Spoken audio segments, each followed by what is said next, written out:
റമളാനിൽ എല്ലാവർക്കും അള്ളാഹു റഹ്മത്ത് ചെയ്യുന്ന സമയം. ഏറ്റവും വലിയ റഹ്മത്ത് ഈ ലോകത്തുള്ള എല്ലാ ജീവജാലങ്ങളും അള്ളാഹുവോട്, ഒരു പൂച്ചക്കുട്ടിനെ കാണുമ്പോൾ ദ്വാർക്ക റബ്ബിനോട്, റബ്ബെ അതിന്റെ ദ്വായിൽ ഇനിയും കൂട്ടണം, അതിന് നീ റഹ്മത്ത് ചെയ്യും വേണം, മറക്കരുത്. ഇന്നു മുതൽ എന്നും ഇത് റഹ്മത്തിന്റെ 10 ആണ്. മനസ്സിലായില്ല? ഒരു പൂച്ചക്കുട്ടി, ഒരു നായ്ക്കുട്ടി, ഒരു നായാണെങ്കിലും അതിനും എന്തുണ്ട്? ദ്വാണ്ട്. മനസ്സിലായില്ല?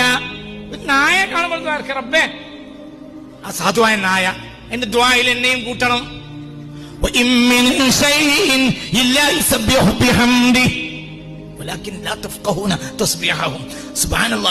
എന്ന് പറയാത്ത ഒന്നുമില്ല. സൂറത്തുൽ ഇസ്രാ ഒരു പൂച്ചക്കുട്ടിയെ കണ്ടു, അതിന് ലേശം ഭക്ഷണം കൊടുത്തു, അതിനൊരു കരുണ കാണിച്ചു.